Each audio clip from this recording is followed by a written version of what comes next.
বলিউডের অন্যতম বিখ্যাত এবং জনপ্রিয় অভিনেত্রী কারিশমা কাপুর। কাপুর পরিবারে জন্ম নেওয়া এই অভিনেত্রী শুধুমাত্র নিজের পরিবার নয়, নিজের অভিনয় দক্ষতা এবং পরিশ্রমের মাধ্যমে বলিউডে নিজের জন্য একটি শক্তিশালী অবস্থান গড়ে তুলেছেন। আজকের এই ভিডিওতে আমরা জানব কারিশমা কাপুরের জীবন, ক্যারিয়ার এবং তার অসাধারণ সাফল্যের গল্প।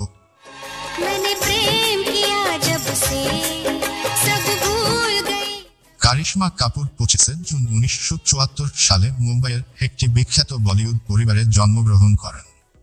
তার পিতা রণধীর কাপুর এবং মাতা ববিতা শিবদাসানী দুজনেই ছিলেন বলিউডের নামী অভিনেতা।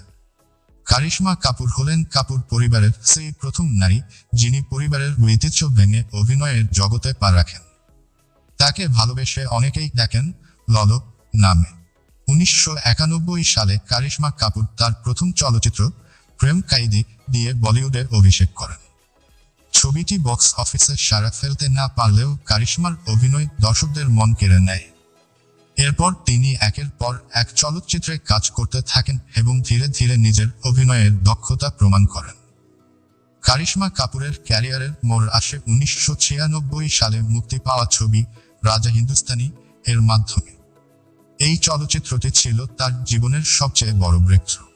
আমির খানের সঙ্গে তার অনবদ্য রসায়ন এবং অভিনয় এই ছবিকে করে তোলে বছরের সবচেয়ে বড় হিট। এই ছবির জন্য তিনি অর্জন করেন তার প্রথম ফিল্মফেয়ার শ্রেষ্ঠ অভিনেত্রীর পুরস্কার।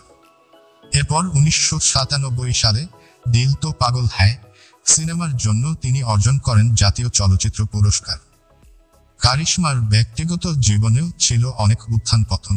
2003 সালে তিনি দিল্লির ব্যবসায়ী সঞ্জয় কাপুরকে বিয়ে করেন, তবে তাদের দাম্পত্য জীবন খুব একটা সুখের হয়নি।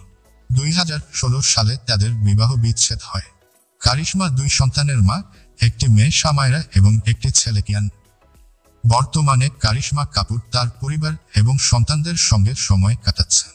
মাঝে মাঝে তাকে ওটিটি প্ল্যাটফর্ম এবং বিজ্ঞাপনেও দেখা যায়। যদিও তিনি চলচ্চিত্রে নিয়মিত কাজ করছেন না, তার প্রভাব বলিউডে এখনও অব্যাহত। কারিশমা কাপুর শুধুমাত্র একজন অভিনেত্রী নন, তিনি বলিউডে নারীদের এগিয়ে যাওয়ার প্রতীক। তার কাজ এবং সাফল্য বহু তরুণ অভিনেত্রীকে অনুপ্রাণিত করেছে। বলিউডের এই অনন্য নক্ষত্রকে আমরা সবসময় ভালোবাসব এবং তার সাফল্যের গল্প আমাদের মনে প্রেরণা যোগাবে।